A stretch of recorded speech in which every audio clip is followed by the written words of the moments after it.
Hare Krishna. Welcome everyone to Srimad Bhagavatam discussion. And we will start with Mangalacharan prayers. I will display it on the screen here.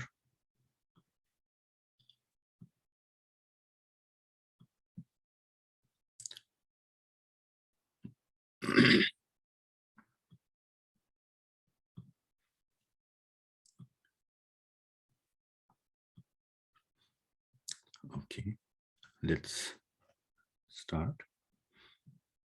One sec.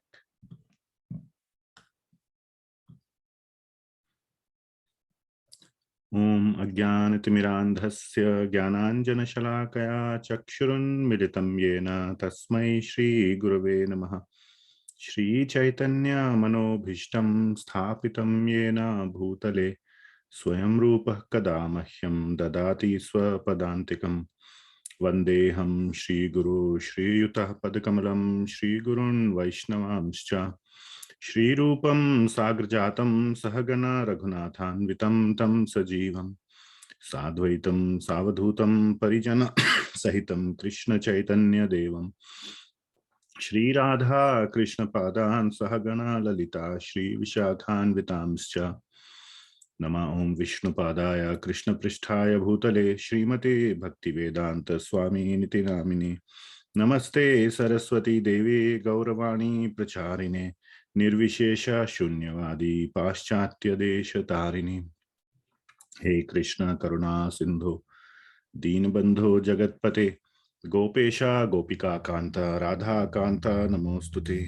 Tapta Kanchana Gaurangi Radhe Vrindavaneshwari Vrishabhanu Sute Devi Pranamami Hari Priye Vanchakalpatarubhyascha Kripa Sindhubhya Evacha Patitanam Pavanebhyo Vaishnavebhyo Namo Namaha Jaya Shri Krishna Chaitanya Prabhu Nityananda Shri Advaita Gadadhar Shrivas Adi Gaura Bhakta Vrinda Hare Krishna Krishna Krishna Hare Hare Hare Ram Ram Ram Hare Hare Srila Prabhupada ki jai. So once again, welcome everyone. Today we will start a new topic. It is slightly related to the topic we just concluded, which was the teachings of Lord Rishabhdev. Now we will talk about the son of Lord Rishabhdev, the eldest son. What is the name of the eldest son of Lord Rishabhdev?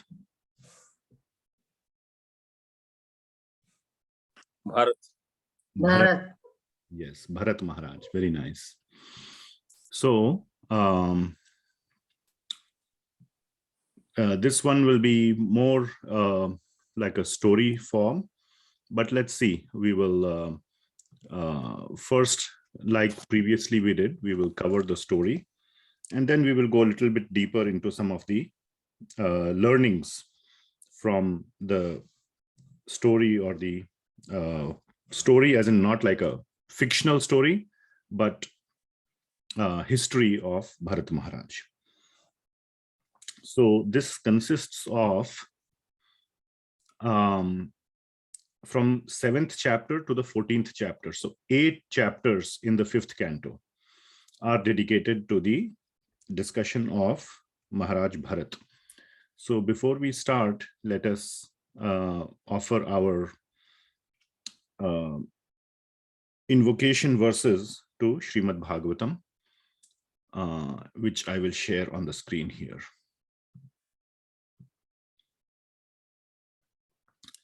Okay. So our most important obeisance is to Sukadeva Gosvami, the speaker of Srimad Bhagavatam, and Parikshit Maharaj, the listener of Srimad Bhagavatam. And then to Sutta Goswami, who repeated it to the rishis of in Naimisharanya, to Shaunaka Rishi and others. So if possible, please repeat after me. Some of you, if you can unmute and repeat. Om Namo Bhagavate Vasudevaya. Om Namo Bhagavate Vasudevaya. Om Namo Bhagavate Vasudevaya. Om Namo Bhagavate Vasudevaya. Om Namo Bhagavate Vasudevaya. Om Namo Bhagavate Vasudevaya.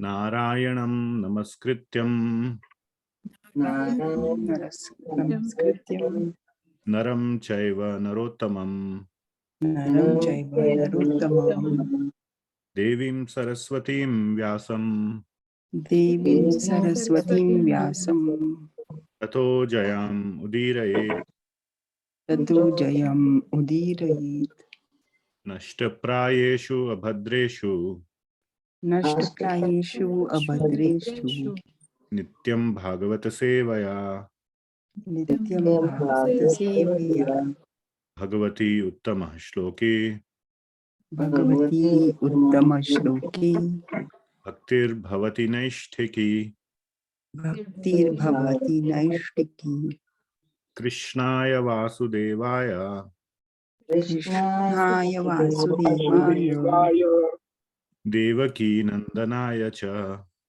Devaki Nandanaya Cha Nandagopa Kumaraya Nanda Gopa Kumaraya Govindaya Namo Namaha. Govindaya Namo Namaha. Okay, thanks Hare very much. Krishna. Hare Krishna. So the topic, which will run for a few weeks, we are, as I said, we are starting with a new topic, and it is, the name I have given is The Three Lives of Bharata Maharaj. And one of the main, there are so many learnings from this, from the life of Bharata Maharaj. But one of the main learnings is how one gets entangled in the material world. So I hope many of you or all of you are interested to get a understanding of how one gets entangled. And as I was preparing for this series for many days or few weeks, I could see how wonderfully in the Srimad Bhagavatam Sukadeva Gosvami has described how one gets attached to one's attachments. And I could clearly see myself in that how one is completely entangled, completely trapped in this web of attachments, like a insect gets trapped in a web of a spider. And how much ever he wants, he cannot free himself. So this is a very, very instructive, very illustrative Leela of the Lord, and described in the Srimad Bhagavatam, 5th canto, that how we get entangled in the material world. Very, very, very deep and very beautiful, and described as a story. And also a lot of philosophical points are there, a lot of them. So this is very, very beautiful, very enjoyable, at least from my standpoint. I enjoyed, reading it. Every time I read it, it is, refreshing. So it consists of 8 chapters. So there are, several chapters which are like a storyline, describe the pastime or the events. And finally, as I will describe in the story today, there is the discussion. 4 chapters are dedicated to the 4 chapters are dedicated to the discussion between Jada Bharata and King Rahuguna. Very philosophically deep. So we will see how much we will cover from that towards the later part of the series. So we won't go verse by verse like we went in the instructions of Lord Rishabhdev over the last 4 or 5 weeks. There, it was just 20-25 verses, and each verse had such a deep meaning that I thought we should go into it verse by verse. And the whole thing was linked very nicely, that one verse is saying something, then it gives rise to another question, then we go to next verse. Like that, there was a beautiful linkage given by Srila Vishwanath Chakravarti Thakur. So there is difference in how we are reading and how we are diving into Srimad Bhagavatam. So let us go into this discussion of the 3 lives of Bharata Maharaj. So I saw this comic book long time back. I think I bought it for my children also. And that's how I got the idea for the title, The 3 Lives of King Bharata. And the first life is that of another nice kind of a comic book. I grabbed these pictures from the internet, thanks to Google. But the first life is that of king and sage. So Bharata Maharaj is the king. He is the son of Rishabhadev. So we just finished the discussion of Lord Rishabhadev, how he installs Bharata Maharaj as the king and then goes and completes his pastimes. And Rishabhadev is none other than Lord Vishnu himself. Then after ruling for a long time, we will see how he becomes a sage. He renounces everything and becomes a sage. And then we will see how he gets attached to a deer in his time as the sage, when he's living in the forest. And because of that, he gets the next body of a deer. And finally, so that is the next life. So first life is that of king and sage. Second life is that of a deer. And then finally he gets birth again. He gets born as Jada Bharata. Jada means dumb. We also call another meaning of Jada is root, Jada of the tree. But root is also like very dumb. It appears dumb because it's embedded within the ground, doesn't serve much purpose. It's not very beautiful, nothing. So it is just like a Jada. So he was like a dumb person. And that is the third life. So from king to deer to a fool.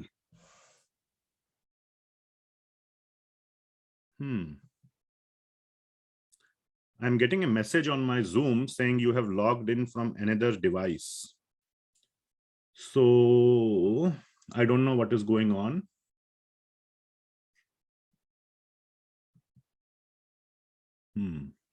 We can hear you, Prabhuji. Okay. We can see the images also. Okay, great. Just in case if I get logged out from my computer, because I don't know if somebody, my son or somebody had logged in from a different computer using my ID, sometimes it logs me out. So I was trying to log in. I logged out. Oh, okay. So, okay, fine. Because then if I get logged out, if anything happens to the Zoom, if it crashes, the standard protocol is that please try to log in again. Okay. I will try to reboot my computer or log out and log in and restart the Zoom call. So that is the standard protocol. If anything happens, please, after 1 minute, just try to log back in. Okay. So we will keep going on.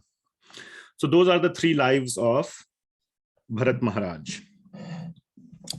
So let us start with the story. So I will leave it here at the 3 lives of King Bharat, and we will start the story. So Bharata Maharaj was a great devotee. He was instructed by Lord Rishabhadev, and Lord Rishabhadev and Sukadeva Gosvami explains also that he was not really instructing Bharata Maharaj because he was already so exalted, so knowledgeable, but he was instructing others through the medium of his sons. So he was a great devotee of the Lord, and Lord Rishabhadev was, he installed Bharata Maharaj on the throne, and Bharata Maharaj started ruling the whole planet. At that time, there were no other countries like India, America, Russia, China, not like that. The whole planet was ruled under one king, and that was Bharata Maharaj. So he married, his wife's name was Panchajani, and he had 5 sons from his wife. And it is given in Srimad Bhagavatam. So I'm mostly following the sequence of the Srimad Bhagavatam. It is given in the Srimad Bhagavatam that before Bharata Maharaja's rule, the planet was known as Ajanabha Varsha. That was because of King Nabhi. Nabhi, if you remember, we had discussed in the discussion of Lord Rishabhadev, he was the father of Rishabhadev. And that's why this whole planet was known as Ajanabha Varsha, because of the name of King Nabhi. But Bharat Maharaja's rule was so wonderful. He was ruling so nicely because he was a saintly king. He knew the perfect rules of how to run the whole planet, that the whole planet became known as Bharat Varsha, from Ajanabha Varsha to Bharat Varsha. So that is how the name Bharat Varsha comes. And this is given directly in Srimad Bhagavatam, Canto 5, Chapter 7, verse number 3. You can see that. That's how the name is given as Bharat Varsha. So some people think that there are other Bharats, King Bharat, most commonly the son of Shakuntala, who's, that is how we get the name Bharatvarsh, but that's not the case. The Srimad Bhagavatam clarifies this nicely. So anyway, he was a very, very perfect king, ruled the citizens very perfectly, very affectionately, and he kept them engaged according to their propensities. As we have read in Bhagavad Gita, you can have various propensities, and if you are a Brahmanically oriented person, he would engage them in such an activity. So he would keep them engaged in their various activities according to their propensities, was ruling perfectly according to Vedic rules. And himself, he was always performing various kind of Vedic sacrifices. Now, there is a very important point which we will go into detail later. I'm just going through the storyline quickly. And today, when he was performing the various yagyas, his thought or his mind was focused on the Supreme Lord. So he was offering all the offerings to the various Devis and Devatas as per the injunctions in the Vedas, but his consciousness was that this is all going to Lord Vishnu. Like we have read in Bhagavad Gita, that whatever we offer, even to the demigods, even to the Devis and Devatas, ultimately the receiver is Lord Krishna. Aham hi sarva yagyanam bhokta cha prabhureva cha, 9.24, or bhoktaram yagya tapasam. So 5.29, Lord Krishna says, I am the bhokta, I am the receiver of all sacrifices. So like the ocean is the receiver of all the water, whether it comes from, Ganges or Yamuna or Godavari, it all goes into the same ocean. Similarly, all the offerings. So that is the mood and consciousness with which Bharat Maharaj was performing the Vedic yagyas. So we must not take the learning here that, oh, we must do Vedic yagyas. The consciousness is very important, which is clearly specified in Bhagavatam. We will discuss this more. We will read some verses in our second pass when we go through in detail. So like this, he was performing devotional service to Lord Vasudeva. Even though externally he was performing Vedic rituals, internally his consciousness was that of devotional service. And because of that, his devotional service, his bhakti, increased day by day. So then it is described that Bharat Maharaj, like this, ruled for very long time. Very long time means really long time, 10 million years. So for 10 million years, he ruled very, very nicely. And that time, the life of the kings and the saintly people was very, very long. This is a completely different age, different yuga. So after ruling for 10 million years and setting a wonderful example, he divided the kingdom into his sons, his everything that he had, all his possessions, etc., gave it to his 5 sons. If you remember, I said he had 5 sons. The Bhagavatam has their names. And then he himself went into retirement. Retirement not for sense gratification, but retirement to focus more intensely on his devotional service. So he went to the ashram of one sage called Pulaha ashram. It was the ashram of Pulaha Rishi and Pulatsya Rishi. And this was situated on the bank of Gandaki River. Gandaki River is a very, very famous river. It is in present day Nepal. But anybody knows what is the Gandaki River famous for? Why is it so considered so devotional and so, why do devotees, give so much importance to Gandaki River? For Shaligram Shilas, no? Yes. Shaligram, yeah, that's Yes, very nice. Thank you, Mataji. So the Shaligram Shilas are only found in the Gandaki River. So I put a picture here of Shaligram Shilas.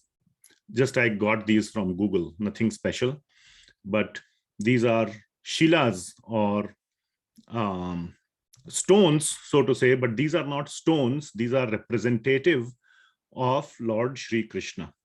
And the special characteristic is that these stones have round circles, different kinds of round circles, and there are different ways to recognize the Shaligram Shilas, the authentic Shaligram Shilas.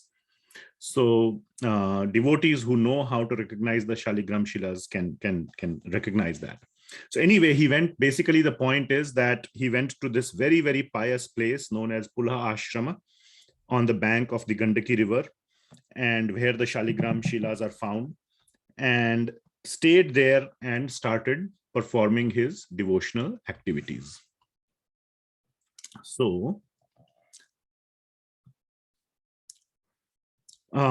there he basically started to lead his life like a ascetic or a sage or a muni, and he basically would collect roots, fruits, other things like this, and survive on those.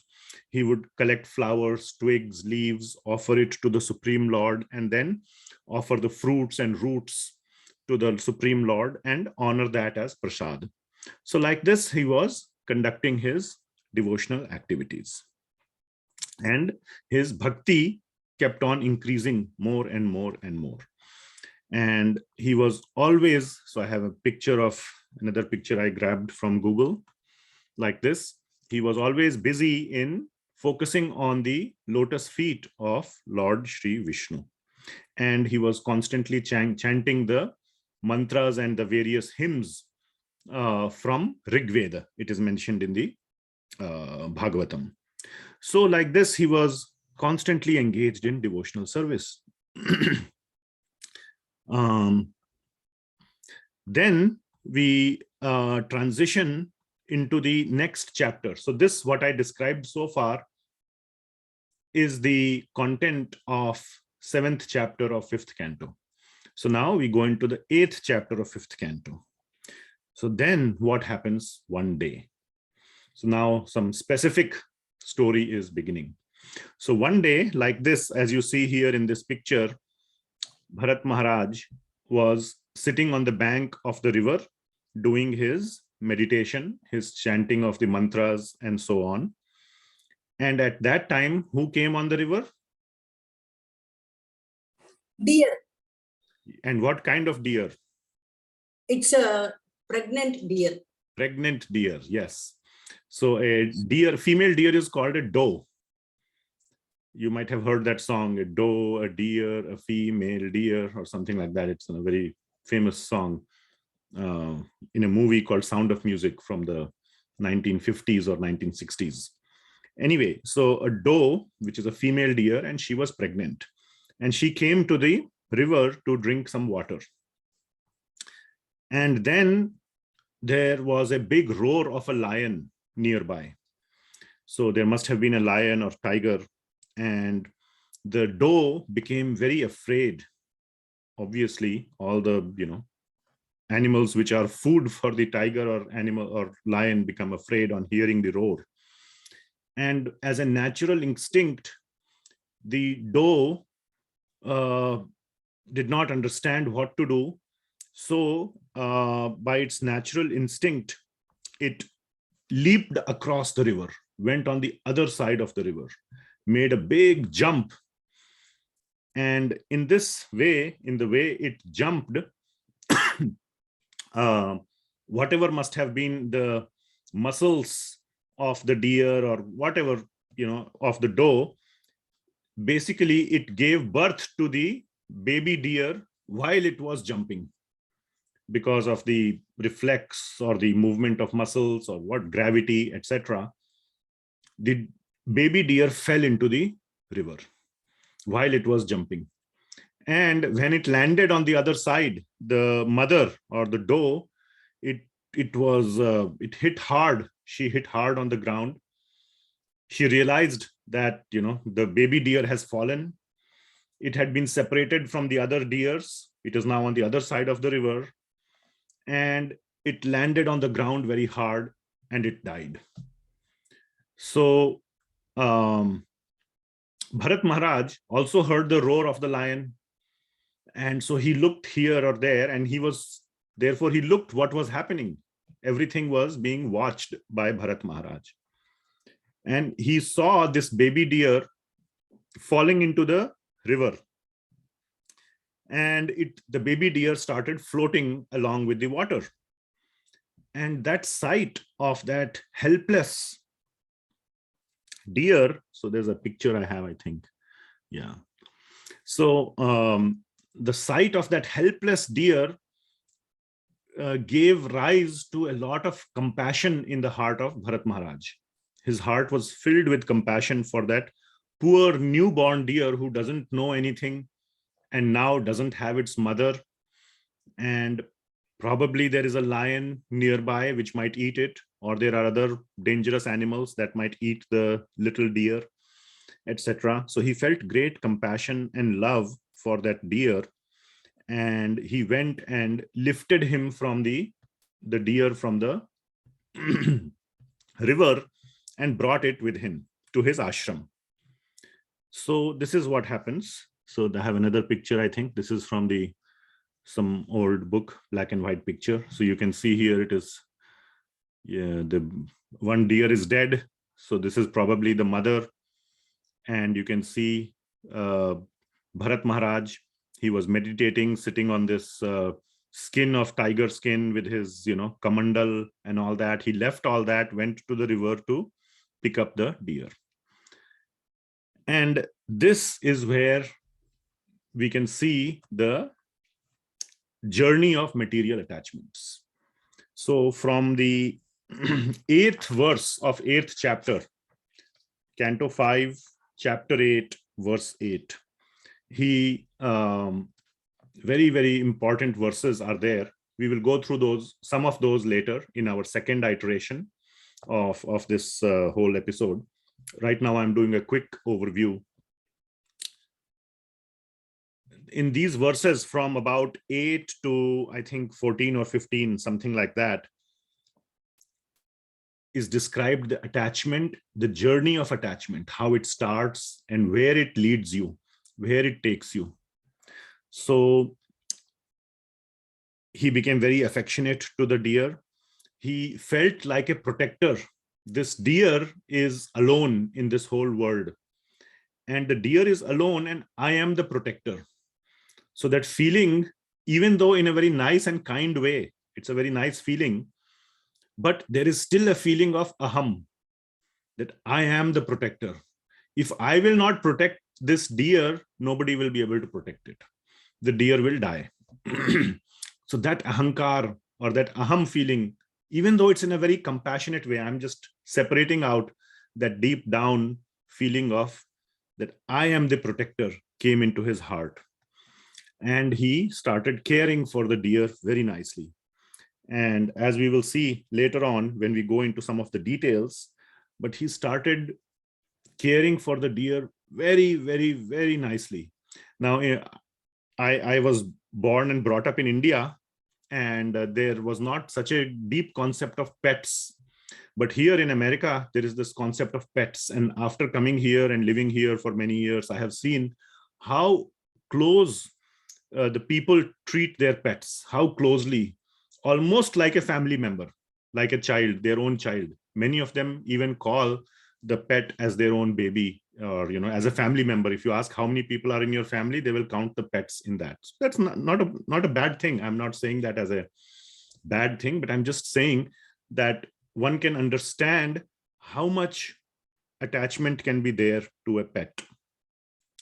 So he started caring for it. He would, hug it. He would kiss the deer.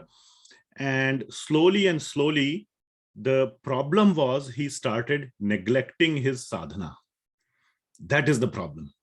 The attachment started displacing his devotional service, his bhakti.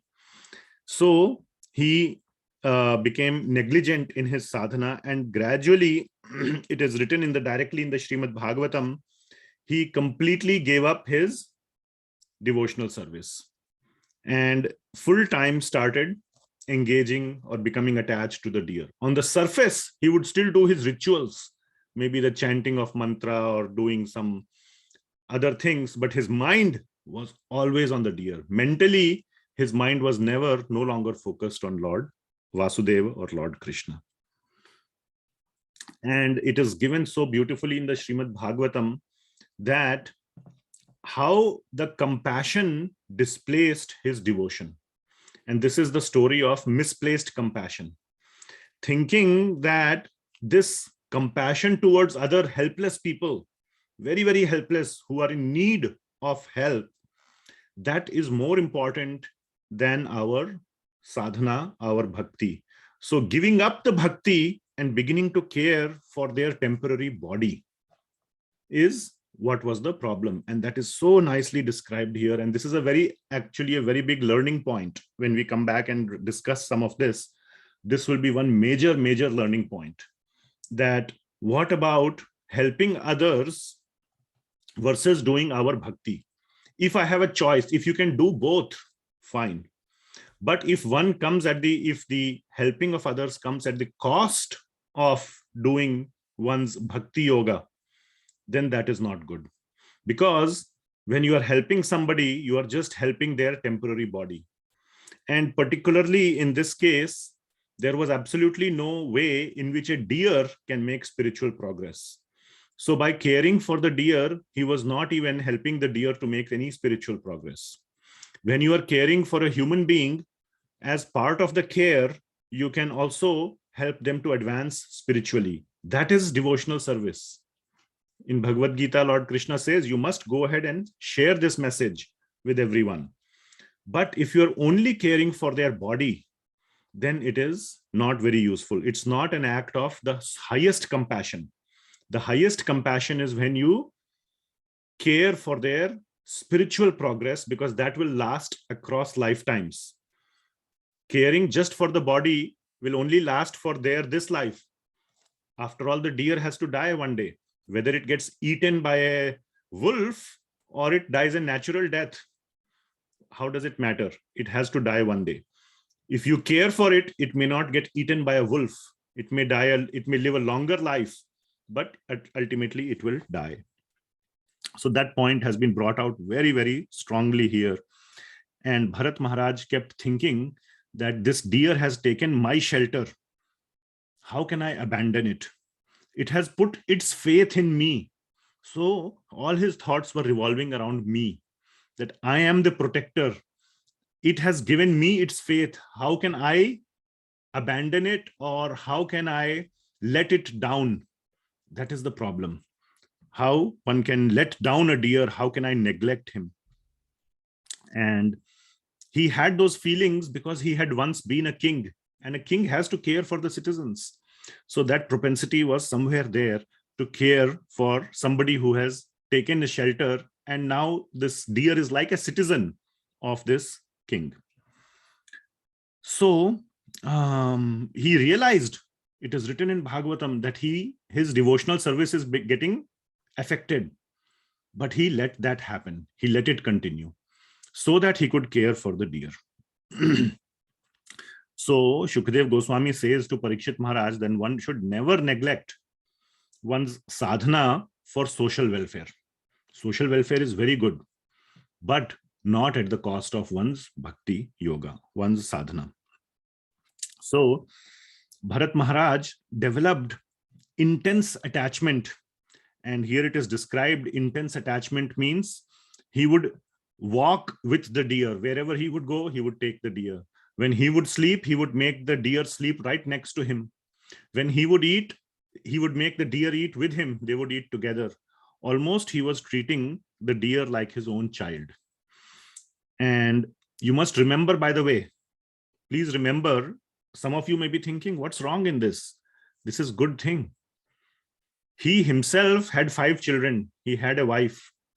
He gave up all of that. He had his real children, so to say, who were his real biological, so to say, born from him, children whom he had given up. So can see the difference, what he had already given up and now what he's getting attached to. So don't think, oh, what's wrong in having attachment to a deer? He already had 5 of his own sons for some good reason, which was there in his mind as taught by Rishabhadev. He gave it up.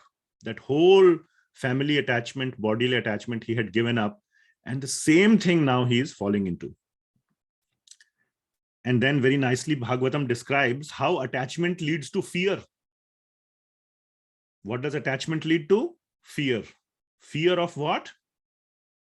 Fear of what? Tell me. Fear of losing the. Yes, fear of whatever you are losing, whatever you are attached to. In some Bhagavad Gita class or somewhere, I had mentioned this one beautiful line or a quotation, famous quotation. You must train your mind to let go of everything you fear to lose. This quotation, by the way, is taken from Star Wars. Yoda says this to Anakin Skywalker, just for those who might be interested. Yoda is this very wise person. And if you read some of the sort of the, side writings of George Lucas, who is the director of Star Wars, he says much of it was inspired from the Bhagavad Gita. So he says there, Yoda says to Anakin, you must train your mind to let go of everything you fear to lose. So in that way, the same thing, he clearly in the Bhagavatam, it is written, attachment leads to fear. And he was always afraid that this deer will get eaten by a tiger, by a wolf, by a jackal, or it will fall down from a cliff and die.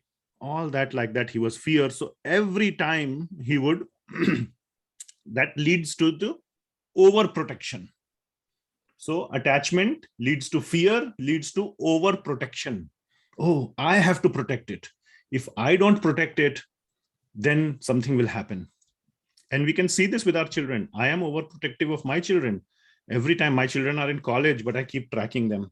Oh, now he has gone from his dorm to the classroom, to the dining hall, to here, every time. And, if I don't get a phone call, then I'm like, why didn't you call me? There's so much attachment and fear and overprotectiveness. So like this, he was caring for the deer. So I forgot to show some pictures. So here we see how he is kissing the deer. Bharata Maharaj is kissing the deer. He's, hugging the deer like this. And he's all the time, looking at the deer. And the problem was he was distracted. This is a very nice picture I found on Google. Let me increase it size maybe. So you can see when he's appearing to do his practice or his meditation, on the one hand, he's trying to do his meditation, but on the other side, he's looking, where is the deer? So his mind is not focused on his sadhana, but on the deer. So at intervals, every interval, when he's doing his rituals, he's looking, where is the deer? So like that, he was getting distracted. And he would, if the deer would not come back by dusk, by sunset, he would get very agitated. So it leads to anxiety, agitation, and sometimes the deer wouldn't come back for one day, full day. He would get very, very sad. And then the next several verses, about 8 or 10 verses, describe how sad he would get. And these are just some amazing verses. You can see almost like he was feeling sad for the deer when he would be separated from the deer. And these verses give a sense from other places in Srimad Bhagavatam when devotees separated from the Lord, how the devotee, now that kind of separation is good separation, or the feeling of lamentation is good lamentation, because you are feeling separation from the Lord. Here, the feeling of separation is from another material or another living entity. But the feelings are the same. He would feel so sad. Will I ever see him? When will I see my little deer again? Will the deer ever come back? Will I ever get to see another glance? And he would even say that I'm such a bad person that I don't deserve to see the deer. I didn't treat the deer nicely. Sometimes I didn't speak to him nicely. I don't deserve to see him. That's why he has gone away. And even he would remember the various pastimes of the deer, how the deer would kiss me, how I would feed him in the mouth. All these pastimes he would remember, little things with the deer. To the extent, if he would see the footprints of, when he would see the footprints of the deer on the earth, he would say, "Oh earth, you are so fortunate. You have the deer's footprint on your surface. I don't have any footprints on my body of the deer." So like that, he was completely, mad after the deer. And like this, he became very, very, very attached to the deer. So one time like this, the deer had left. Probably it was going to come back, but it had left for the time being. And Bharata Maharaj passed away, or he was looking for the deer. It was dark in the night, and maybe he fell down or whatever. So he passed away. So this is another picture where he is dying. And imagine what was the last thought when he was dying. Who was he thinking about? Deer. Deer. Female deer. Exactly. So he was thinking about the deer.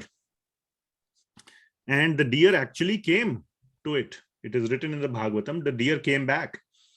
And hugging the deer or touching and looking at the deer, he passed away. Now, this is such a contrast. For example, in the Srimad Bhagavatam itself, there is described the glorious passing away of Bhishma Deva.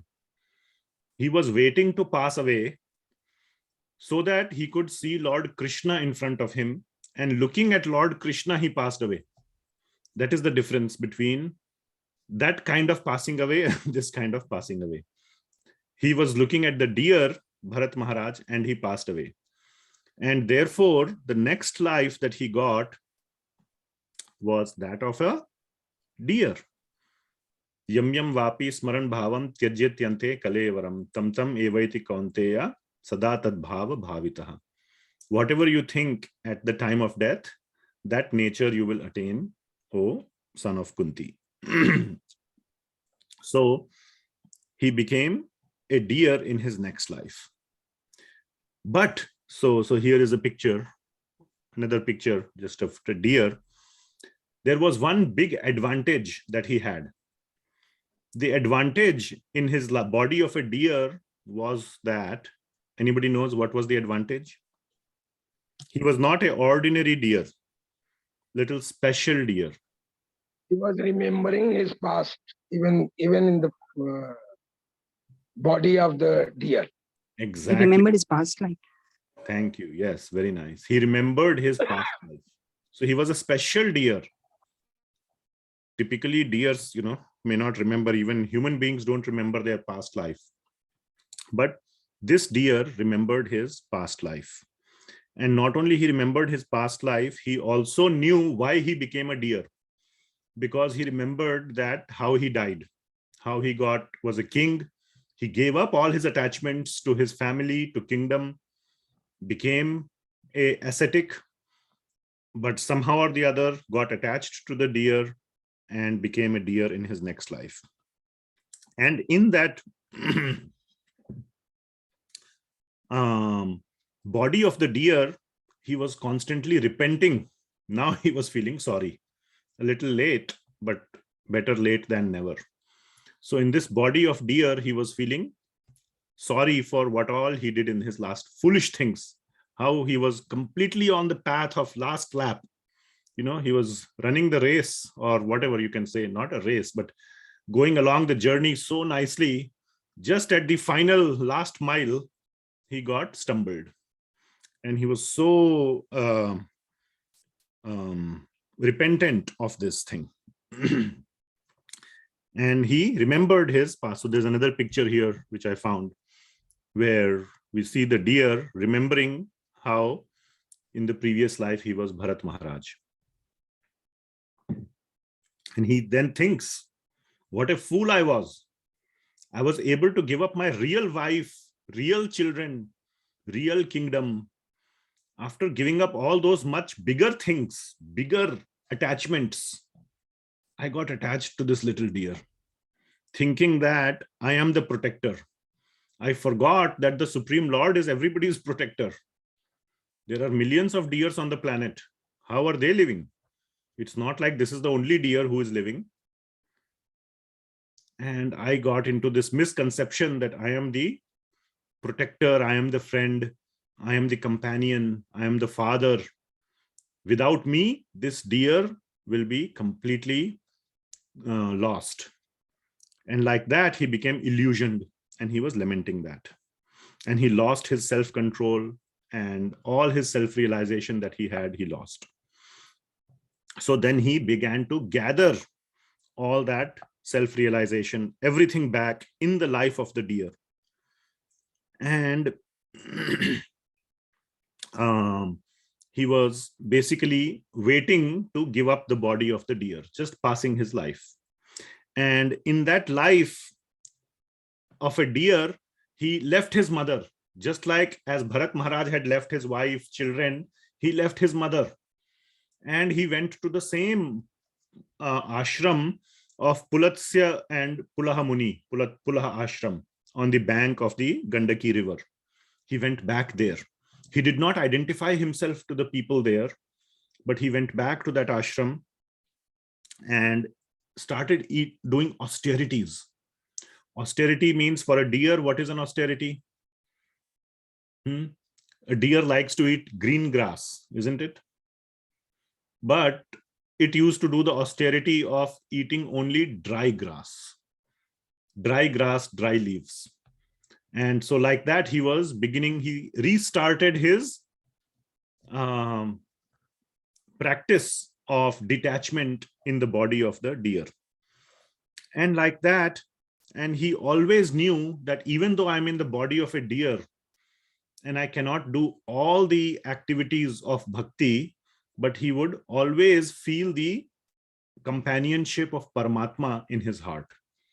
So he considered Paramatma to be his constant companion, his constant guide. And like that, little bit austerities, whatever he could, he was performing, and he was waiting for his death. And so he died in the body of the deer. And then, so we have now completed 2 lives. The life of Bharata Maharaj, who later became a ascetic, and then the life of a deer. So in this life, from a deer, he got again the life of a Brahmin, a human being in the house of a very qualified Brahmin.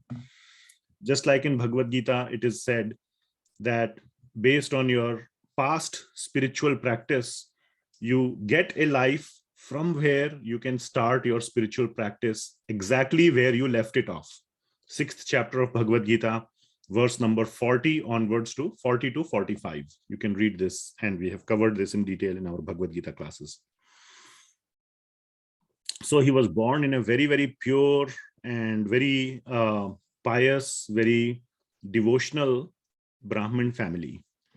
But he had about 9 other siblings, 9 brothers or 1 sister, and so on. They were also very nice, but they were not obviously as devotional as him. And by the way, in this body of Bharata, as a human being, as a Brahmin, he remembered his past 2 lives. He remembered that he was a deer, and he remembered that he was Bharata Maharaj. So this Brahmin life was also special, just like the life of deer. So in the life of deer, he remembered his one past life. In this life, he remembered two past lives. And this time he made a strong resolution that I am not going to deviate from my devotional practice. I will not let anything to deviate me, like the deer deviated me. And he was so like, even though the thing is, see, this you must understand, many people, they make spiritual progress and they may deviate later on, and they continue their spiritual progress. All that is there.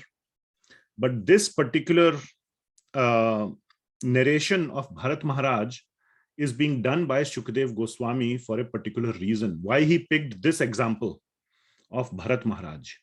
Because it is such a stark example. You must think like Srimad Bhagavatam as the scripture where Sukadeva Goswami has to take various examples. There are thousands of examples of devotees. And if he has taken a particular devotee's example and put it in the Bhagavatam, that must be a very strong example of whatever point is being made. So Bharata Maharaj's life made it into the Bhagavatam. Think of it like that. Like, to make it into the New York Times, some big thing has to happen. So it has to be newsworthy, as they say. Bharata Maharaj's whole life was so important that Sukadeva Goswami selected that description and put it in the Srimad Bhagavatam. So it is very, very, very important. And the reason why it is important is because it is being described how close he was, how far he was in his devotional practices in the life of Bharata, and still he deviated. So there is every chance of deviating. It is not as likely to deviate when you are advanced as when you are a beginner. When one is a beginner, it's easier to deviate, definitely. The more advanced you get, the more fixed you become. But there is still a non-zero chance that one may deviate. And Bharata Maharaj example was an example of that. 1 in a million chance, whatever tiny chance may be there, the tiny probability that happened in Bharata Maharaj's case. And that's what makes his story, so to say, newsworthy. So newsworthy that it got published in the most important scripture of all time, called Srimad Bhagavatam. So we must understand that how important it was for Bharata Maharaj in the body of this Brahmin Bharat. He also realized what a grave mistake he made, how close he was, and what a drastic downfall he had. That is the point being made. So he made a vow. Not only I will be very careful about my devotional practice, he said, I will not even associate with anyone. 2 lives back, I happened to associate with a deer. In this life, I will not associate with anyone. And so the best policy, the best way to not associate with anyone is what? He started acting as if he was crazy. Who wants to talk to a crazy person? Nobody. So from his childhood, he was completely acting like a madman. His father would teach him, for example, good things. One example is given in Bhagavatam, like when you go to the bathroom, then his father would teach him, you have to wash your hands after going to the bathroom. Isn't it? We all teach our children, after you go to the bathroom, wash your hands. He would do exactly the opposite. Before going to the bathroom, he would wash his hands, and after coming out of the bathroom, he would not wash his hands. His father used to say, no, you have to do it afterwards. He would do it even then before. So whatever he was told, he used to do the opposite. So everybody thought he's a gone case.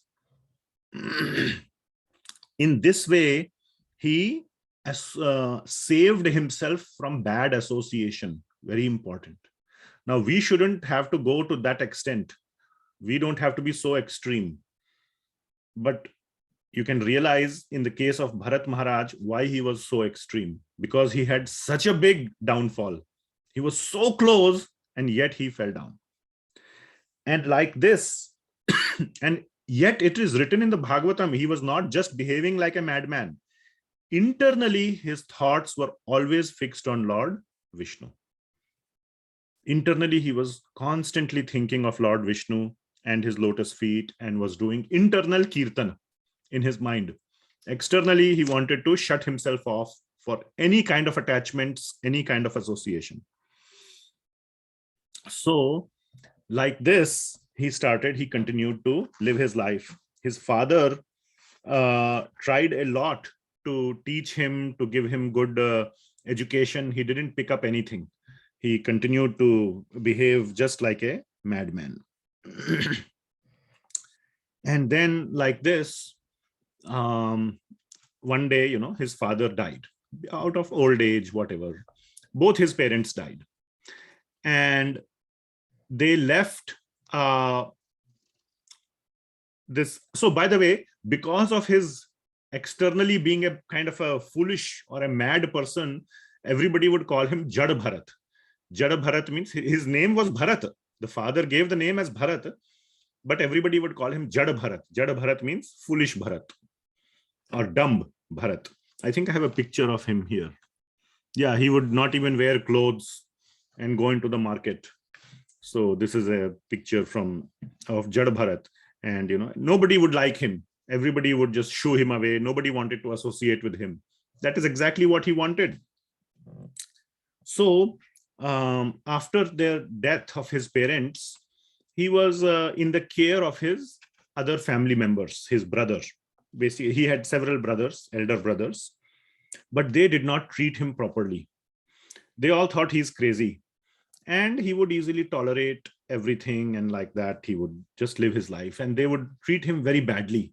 But it is shown here, the learning, another important learning is how, if you are internally situated in devotional service, in self-realization, these other external factors, he thought, what will I prove to anyone? If I protest, why are you treating me badly? Then it is a protest for the body. He's saying they cannot hurt my soul. They cannot hurt who I am. So he was internally very peaceful. He did not take any offense. They would, tell him to do some farming work. He would do a little bit, whatever farming work he could. He would also not do it properly, so that nobody should say, oh, at least you are a good farmer. That could give rise to pride. See, there are so many little reasons we can have to develop pride in our heart. Oh, I am a good farmer. You can develop pride for the smallest possible thing. Oh, I can dig properly. Even a dog can dig the mud. But one can get pride. I can dig the mud nicely. So he would not even dig nicely. Sometimes they told him to dig here, he would dig the other way. If they told him to dig here, he would go and put more mud there. Said, you fool, we asked you to dig, not put more mud. So like that, he would not even do that job properly. And his brothers and all would not treat him nicely. They would give him all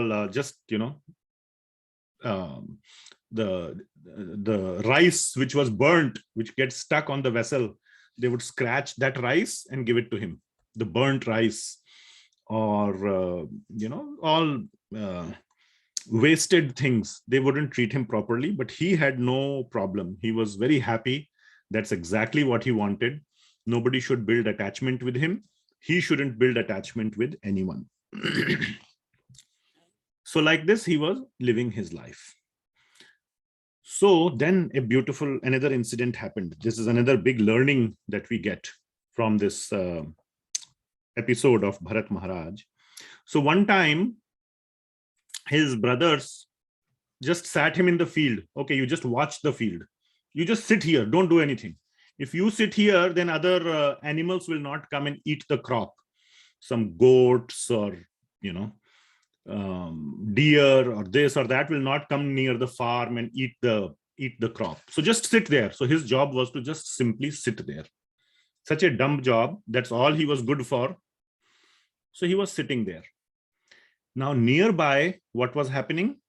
there was a group of dacoits, and these dacoits wanted to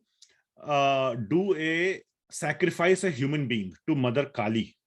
So they were, they thought, so the leader of the dacoits wanted a son, and somewhere he had heard, not from the scriptures, just he had heard that if I offer a human to Mother Kali, then I will get a son.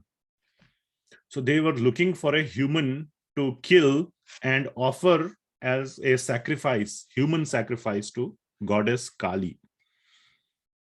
So they had a human and he had escaped. So that thief or that leader of the dacoits told to go and find another human being. So they went and looking for a human being, and they found Jada Bharata. They said, "Oh, what are you doing?" And he did not reply to them. He said, "Come on." They tied him up. "Come with us." So the dacoits tied him and took him to their leader, saying, "See, we have brought this man, and he looks nice and young and, well-bodied. His body is well built, and let us sacrifice him." "Okay, fine, good. Thank you." So all the dacoits, prepared him for sacrifice. And as part of that, they fed him nicely. They put nice clothes on him.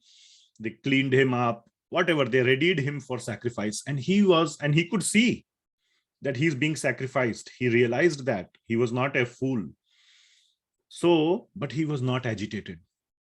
So this is another one must realize, please, I know it's a gross example or a very frightening example. And some people may say, "Oh, not okay for my children to listen."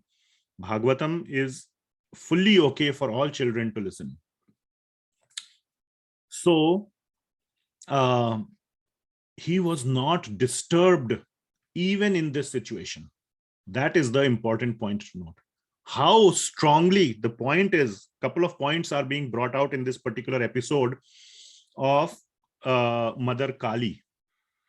Kalima. Let's see the picture here. Yeah, we'll see this. Mother Kali is there, and I will explain what is going on here. So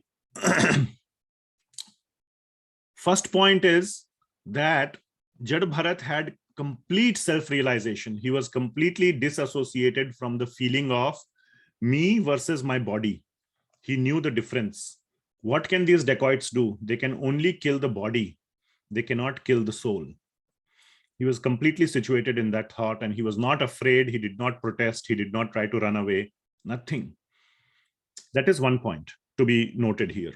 So he was just sitting there.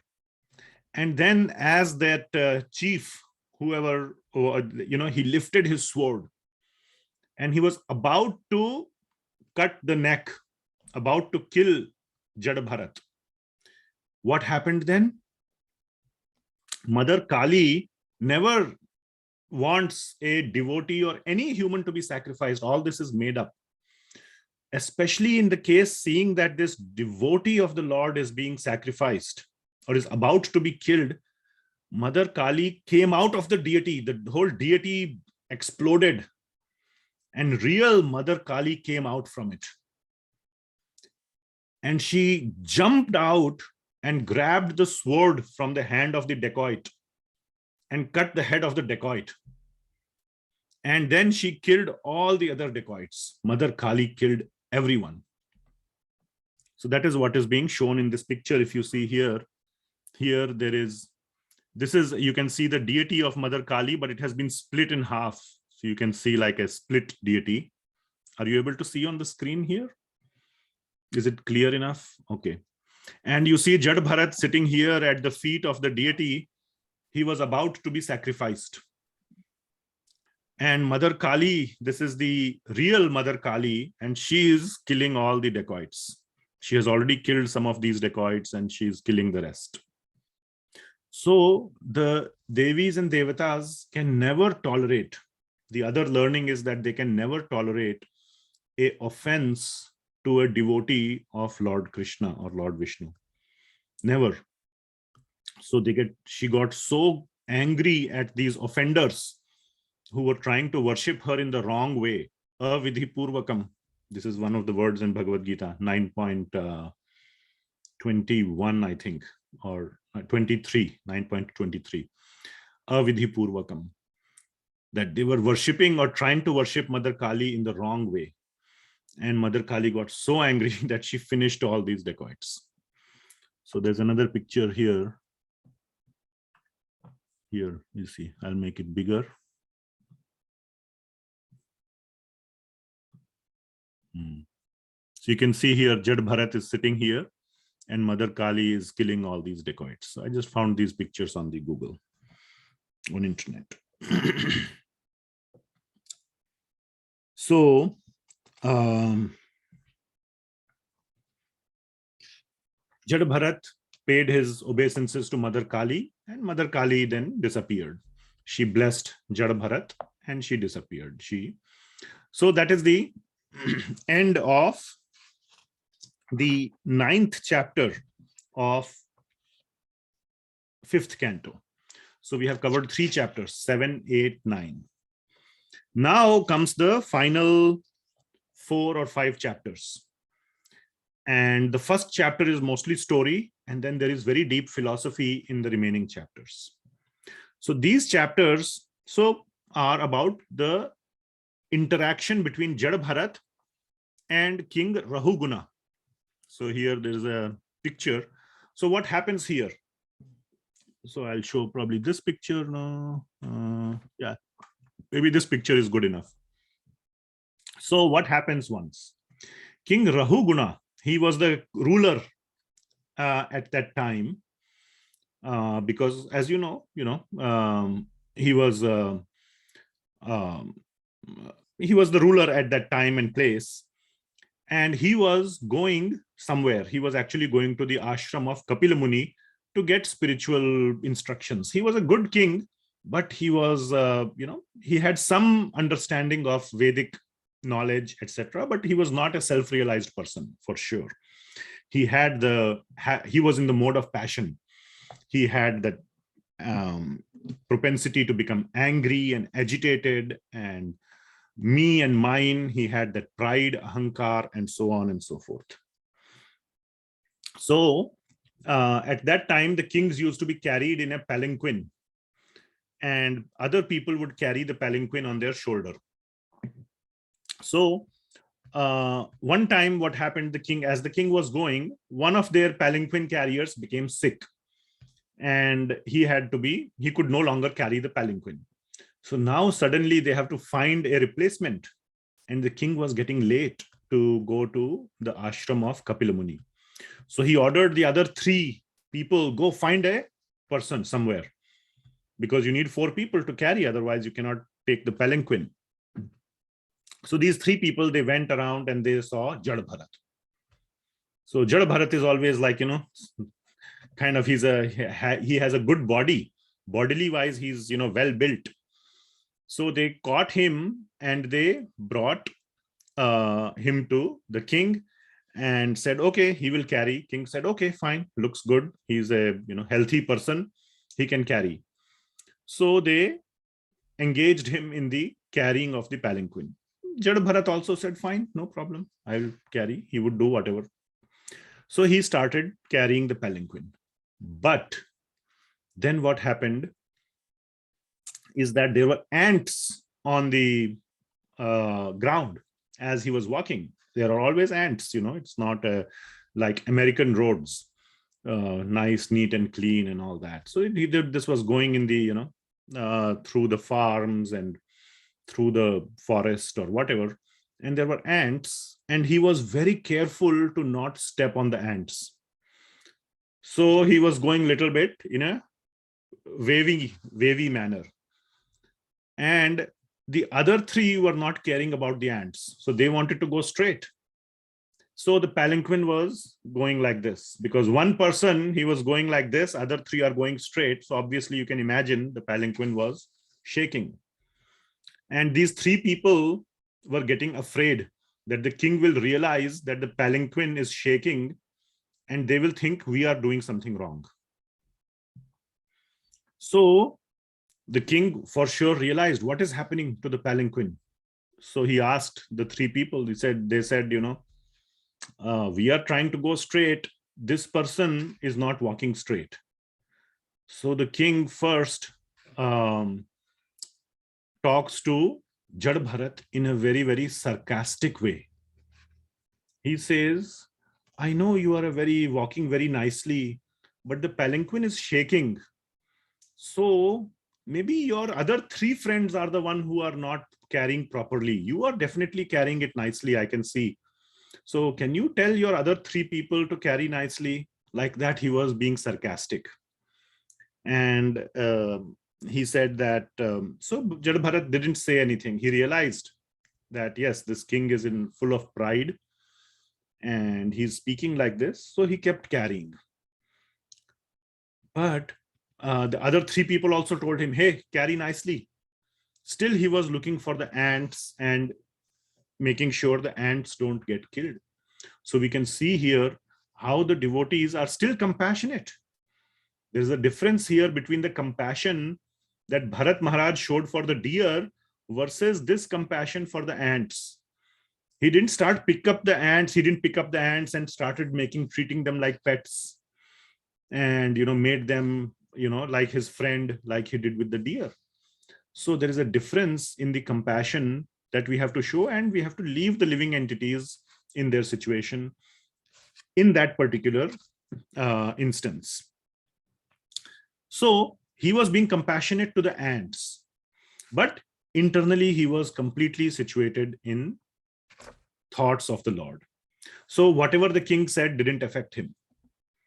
So he kept carrying. Then the king became really angry. This time he did not show any sarcastic remarks or did not make sarcasm. He directly blasted Jada Bharata.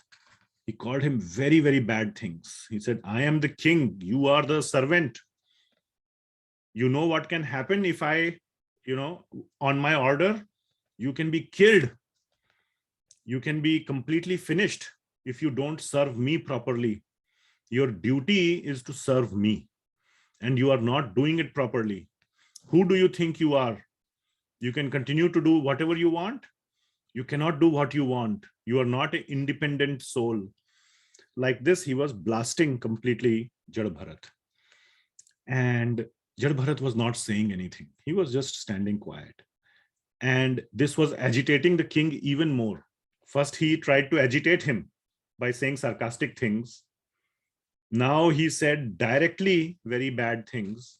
And still, it was not enough to agitate or to get any response from Jada Bharata. So this shows that the devotees of the Lord who are always situated in the thoughts of the Lord, nothing can agitate them whatsoever. And then the king said, why aren't you speaking?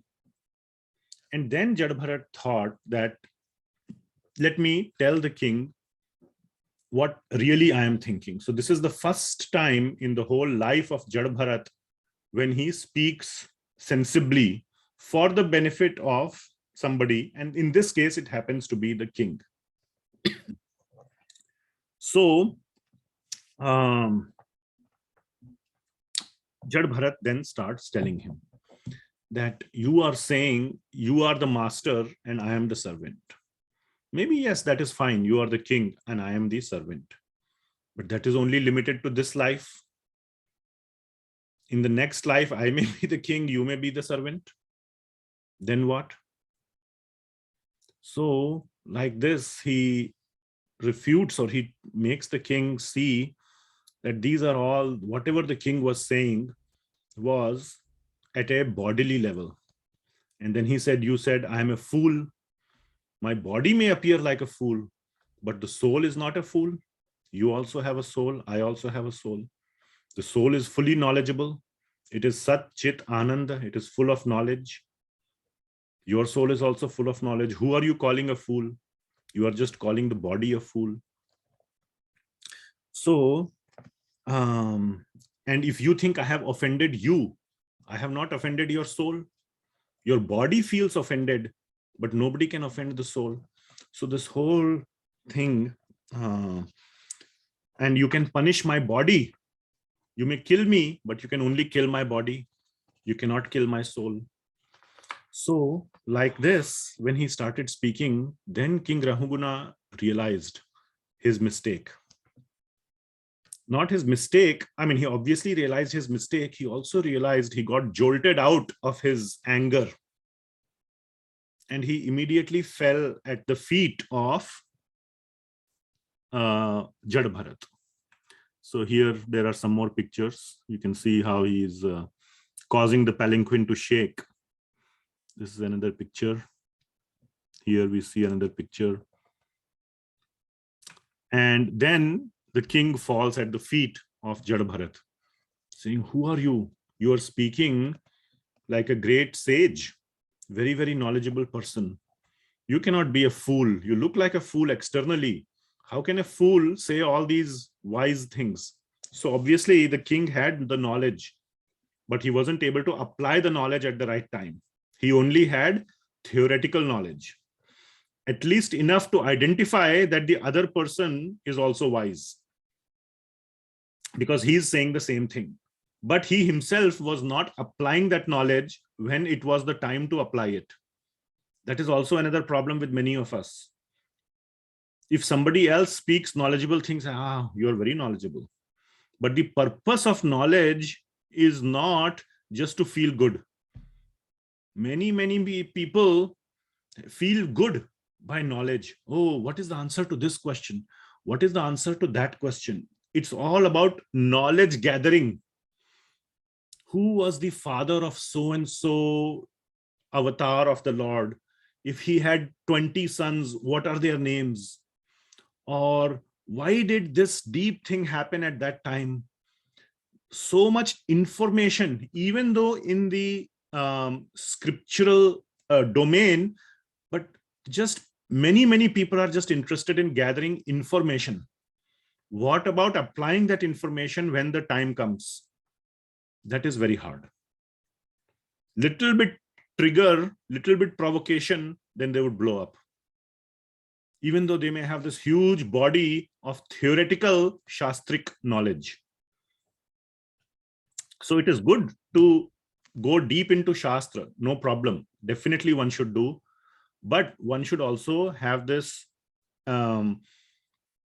effort to consciously apply the learnings in one's life. If that is absent, then the theoretical gain of the knowledge will act very slowly. It still has an effect. You are gaining spiritual knowledge, at least, not material knowledge, but its effect will be slower. So then there is a deep discussion that occurs over the next 3 chapters between King Rahuguna and Jada Bharata. King Rahuguna asks many questions. He was actually going to Kapil Muni's ashram to get spiritual knowledge. Ultimately, he thought, now what's the point of going there? I have a great spiritual person right here. Let me ask all my questions right now. So he forgot, okay, I have reached my destination, he thought. Instead of going to Kapil Muni's ashram, I have come to Jada Bharata Muni's ashram, so to say. And he started having that same discussion, what he was so eager to have, directly with Jada Bharata. And that discussion goes for about 3 or 4 chapters. In this discussion, so we are coming close to our time. In this discussion, so I will quickly summarize, complete.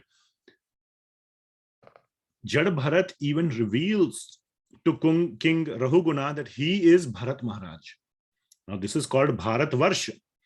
And everybody, including King Rahuguna, knows who is King Bharata. They know. And he reveals, I am King Bharata. And he reveals his story, that I was a king, then I became a deer, now I'm Jada Bharata. King Rahuguna becomes like flabbergasted. He's like, what? You are the great King Bharata? The same King Bharata whom we all look up as our ideal. And then he, becomes very, very emotional, he completely surrenders to Jada Bharata. And finally, he asks Jada Bharata What is the, so there are some more pictures here. You see King Rahuguna bowing down to Jada Bharata. So there are all these nice pictures. The last chapter, Parikshit Maharaj asks, what is to Sukadeva Goswami? What is the main message of this whole story that you have shared with me of the 3 lives of Bharata Maharaj? What is the main message? Can you tell me in direct terms, not as a story? Of course, Bharata Maharaj's episode is not a story, it is a history. But he said, instead of letting me understand the various learnings, can you tell me directly what is the learning? The last chapter in this discussion, which is the 14th chapter, I believe. So that's how we named these slides. The main message is how one gets entangled in the material world. That is the main message.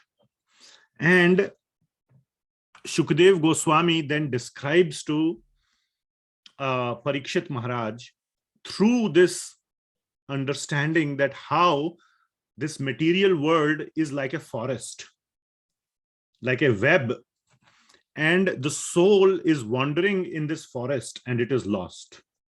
And it is just seeing, oh, this is nice forest. Sometimes the forest gives it pleasure by giving it nice sweet fruits. Sometimes he's scared in the forest. And like that, he's going through the forest, experiencing various motions. But the main point is that he is lost. He cannot get out of it. And how the forest, one is completely entangled in that web, is described by Sukadeva Goswami to Parikshit Maharaj. That's the last chapter. So hopefully that will, all this discussion will help us to understand our own attachments to the material world, our strong desire for sense gratification, how we sometimes feel happy, sometimes feel distressed in the material world, and ultimately why we never want to make serious progress in getting out of this material world, and how by a moment's association with a pure devotee, we can make a lot of progress. The example of King Rahuguna is very important. How much association he had with Jada Bharata? Many years? No, just a few minutes while he was carrying the palanquin. Just that, and there was no even conversation. But just because he was together with King Rahuguna, was together with Jada Bharata, who is a pure devotee, he got so much benefit. And so a small association with a pure devotee, moment's association, can completely transform your spiritual progress, like in the case of King Rahuguna. So that is the main message that is delivered in the last chapter, that how we are entangled, and the solution is associating with pure devotees and hearing from them the spiritual knowledge. So we will stop here, and it is 7:27. This is also the last slide. Yes. So this is the story of King Bharat. So what we will do in next few classes, I will pick out some selected verses, focusing on a larger learning. There are so many learnings from the episode of Bharata Maharaj, the 3 lives, like how one should do Vedic sacrifices, but mentally one should always realize that these are going towards the Supreme Lord Vishnu, not to the demigods. That was the first thing we realized. Then after spending time with your material life, you should give it up and make serious spiritual progress. But be careful of attachments, how one gets attached. There are so many learnings, how one should worship demigods like Mother Kali, what is the right way, what is the wrong way, and so many learnings. We will take learning by learning. We will go into some of the verses of Srimad Bhagavatam, hopefully over next few weeks, couple of weeks, I don't know how many. We will go a little deeper into this episode of the 3 lives of Bharata Maharaj. That's my plan. But today was just a covering of the overall story. Okay. So are there any comments or questions or corrections? Anything anyone wants to say? Nice one. Okay. Thank you, Prabhuji. Anybody else? Ashish Prabhu, you raised your hand. Yeah, Hare Krishna, Prabhuji. Hare I think you might have covered or you will cover, but I just wanted to get this understanding of attachment. Like it's very difficult in, like it's like towards at the time of death, what are we going to think? It's going to determine other things. And like it could be like pets or our family members. I think it's going to be very difficult not to think of them when difficult times come in our lives. Um, I don't know if there is a practical advice that I know that we like what we think, what we are going to train our mind to think throughout the life will determine what we think towards the end. But how one should, sorry. Yeah, go Yeah. ahead. Yeah, that's the Yeah. main thing. What we focus our life in is what we will end up thinking at the end of our life. Okay, go ahead. You were saying something. Yeah, I just want to listen your comments on like how are we supposed to navigate this life then? It's so it feels very difficult, and even like other way around, like if I'm being with someone, even if I'm like feeding a cat or a dog who's a stray, or serving in any way, or like taking care of loved ones, I feel it's going to be extremely difficult not to think of them towards the end or whenever difficult times arise. And attachment will happen when one invests some form of attention. That is why Yeah. the answer is very straightforward. It may not be very easy to implement, but it is straightforward that one must very seriously invest one's life in Bhakti Yoga, in Krishna Bhakti. Really make that as the priority in life. If we do not make, there is no other magic trick or any formula underneath anybody's desk that if they told you the formula, everything will become obvious. There is no such magic formula.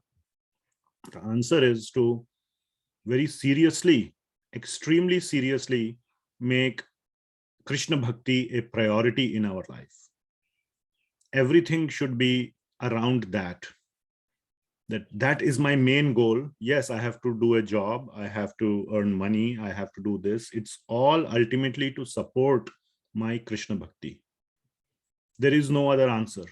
There is absolutely no other answer.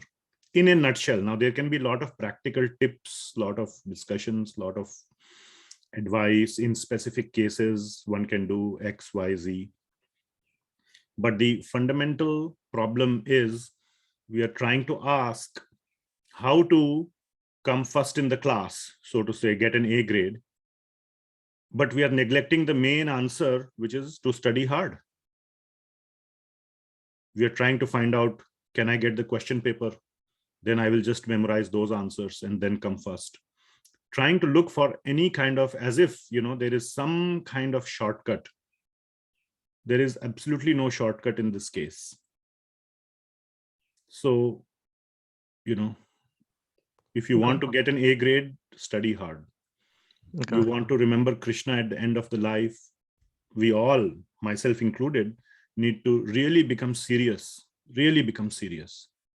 about our Krishna Bhakti. Thank you very much. There is no other, and there can be tips and practical tips. One can how to organize one's life, how to do this and that. Nobody is saying, acharyas don't say that, oh, quit everything and go to the forest like Bharata Maharaj. After all, he also was king, had family and everything for 10 million years. But still, during those, it's not like his bhakti started after he retired. Clearly, as it is described in Bhagavatam, we covered it, even during that time, he was fully devoted to, his mind was devoted to Lord Krishna. And it is possible. Like to add, yes. I would like to add, Tadiyam vastu govindam tubhyameva samarpayat. That should be the mindset. That should be the mindset. In every, even service, if you are serving anything, if you are attached with anything, then even at that time, Tadiyam Vastu Govindam Tubhyamev Samarpayami. It's all of Krishna. Offer everything to Krishna, yes. So on a practical side, how to start? Now that what I'm saying is the general level. To take out some regular time, whether it is on a daily basis or weekly basis, I would suggest to limit it to weekly, not make it monthly or yearly. Then it will become like a birthday party, which happens once in a year. At most weekly basis, one should regularly take out time for reading and chanting. So understand that maybe weekdays may be tough, but then on weekends, and if it is at all possible, do it daily. Don't wait for weekend. But at most, one should have a very rigid plan for investing a good amount of time in Krishna Bhakti. Let us just use the yardstick of time to measure our Bhakti. That's not a good yardstick. You can spend 5 hours and it can be mechanical and the mind was all over the place. But at least start with the measure of time in the beginning. Later on, it can become about how to use those hours in a focused way. But first, at least let's spend the time, get into the habit of making it regular. So regularity is very, very important. So we have what, 24 times 7 hours in a week. And you have to spend, let's say, 8 times 7, 56 hours in sleeping, 8 times 7, 56 hours in working, not 5 times 8, 40 hours week, right? And like that. But in those, for 24 times 7, one can take out at least 5 hours for Krishna Bhakti. Average 1 hour per day, one should be able to take out, minimum. And let's start there. And then improve the quality in those hours. And the answer is to do regular Shravanam and Kirtanam. So one should also not try to think like, oh, I have been doing this for 1 week and I have not reached the level of Bharata Maharaj. That should not be the goal. That is an unattainable goal. So make realistic goals. It takes long time. Srila Prabhupada says it takes 1 human lifetime to become a perfect devotee, 1 human lifetime. So at least 30, 40 years it takes. That's the time frame we are looking at from start to finish. It can be done sooner. Khatwanga Maharaj, in 48 minutes, he became fully Krishna conscious. But that is why he made it into Bhagavatam. He is one of the who's who. We are not Khatwanga Maharaj, but we are, Param Karuna Das and Ashish Kapoor and so on. We can take the time and make sincere progress. Okay. Hopefully that was helpful. Yeah, thank you very much, Prabhuji. Anything else?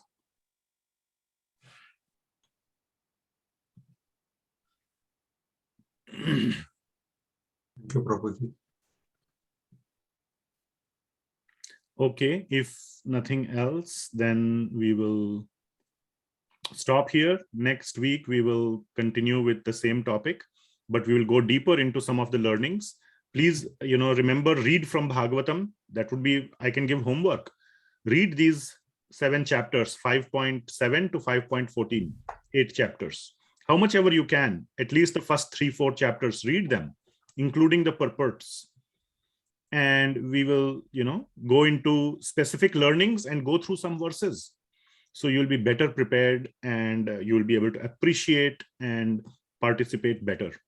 So please read from Srimad Bhagavatam. And that will be a nice Shravanam exercise before next week. Okay. Thank you. Thank you, Guruji. Thank you. Hare You can call Krishna. me Prabhuji, not Guruji, but Prabhuji. Okay, thank you very Hare much. Krishna. Srila Prabhupada Hare ki jai. Hare Krishna. Jai. Bhagavatam ki Thank you, Thank you, Prabhuji. Prabhuji. Thank you, Prabhuji. Hare Krishna.